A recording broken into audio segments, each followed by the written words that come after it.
اور کوئی پینے کی چیز پی کر کے اپنے آپ میں ٹھنڈک محسوس کرے تو نہ تو اس میں کوئی ٹھنڈک کی چیز ہوگی اور نہ اس میں کوئی پینے کی چیز ہوگی کہ وہاں کوئی مشروب ہو کہ جس سے ان کو کچھ سکون میسر ہو جائے. پینے کے قابل کوئی چیز اس کے اندر نہیں ہوگی. ہاں اگر کچھ ہوگا جہنم کے اندر الا حمیم و غساقا، ہاں اس کے اندر کھولتا ہوا پانی اور زخموں کا دھون ہوگا. ایسی جہنم جگہ ہے، سرکشوں کا ٹھکانہ ہے. یہ مکہ والوں کو اللہ رب العزت قیامت اور قیامت کے بعد جو جہنم کے اندر ہولناکی ہوگی، جو جہنم کی منظر کشی کی ہے، اللہ رب العزت نے بتایا ہے ان کو کہ یہ تمہارا موت کے بعد دوبارہ زندہ کیا جانا جو جس سے تم انکار کر رہے ہو، اس میرے کلام کے اندر جو شک و شبہ کر رہے ہو، یہ تمہاری سرکشی تم کو بھاری پڑنے والی ہے. اور میں نے جو جہنم بنائی ہے وہ تم لوگوں کے لیے گھات لگائے بیٹھی ہے. جس دن تم آؤ گے تو تمہارے ان تمام سرکشیوں کا تم کو جو ہے بدلہ دیا جائے گا. اور ایسی وہ جگہ ہے کہ جہاں پر تم پیاس پیاس چلاؤ گے، تمہیں تمہارے اندر سے چاہت ہوگی کہ کاش کوئی چیز مل جائے جس سے میری حلق کو ٹھنڈک محسوس ہو. تو اللہ رب العزت نے فرما دیا کہ نہیں، وہاں کوئی ٹھنڈک کی چیز نہیں ہوگی اور نہ وہاں کوئی پینے کے قابل کوئی چیز ہوگی. ہاں وہاں اگر کوئی چیز تمہارے چیخنے اور چلانے کے بعد تم کو دی جائے گی تو وہ کھولتا ہوا پانی ہوگا.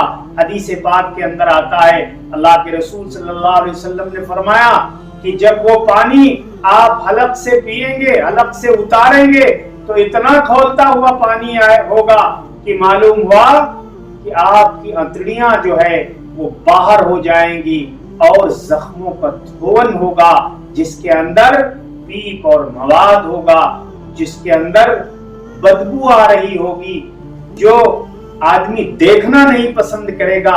ایسا وہ زخموں کا دھون پینے کے لیے دیا جائے گا. لا یذوقون فیہا بردا ولا شرابا، اس میں کوئی بھی چیز جو ہے ٹھنڈک کی چیز نہیں ہوگی جس سے آدمی ٹھنڈک محسوس کرے، اور نہ پینے کے قابل کوئی چیز ہوگی الا حمیم و غساقا، ہاں کھولتا ہوا پانی اور زخموں کا دھون ہوگا. جزاء وفاقا، یہ ان کا پورا بدلہ ہوگا.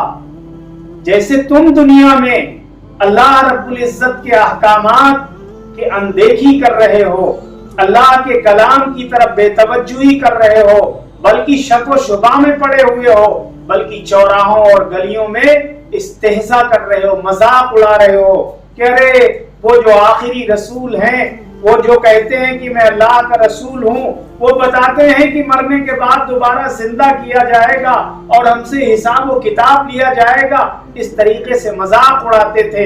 تو آج تم کو بدلہ بھی پورا کا پورا دیا جائے گا. اللہ رب العزت ہم سب کو صحیح سمجھ نصیب فرمائے اور ہمیں ہمارے اس عقیدے کے اندر پختگی عطا فرمائے اور یقین کامل عطا فرمائے کہ اللہ رب العزت ہم سب کو دوبارہ زندہ کر کے ہم سے حساب و کتاب لے گا اور موت کے بعد دوبارہ زندہ ہونا ہے. وآخر دعوانا الحمدللہ رب العالمین.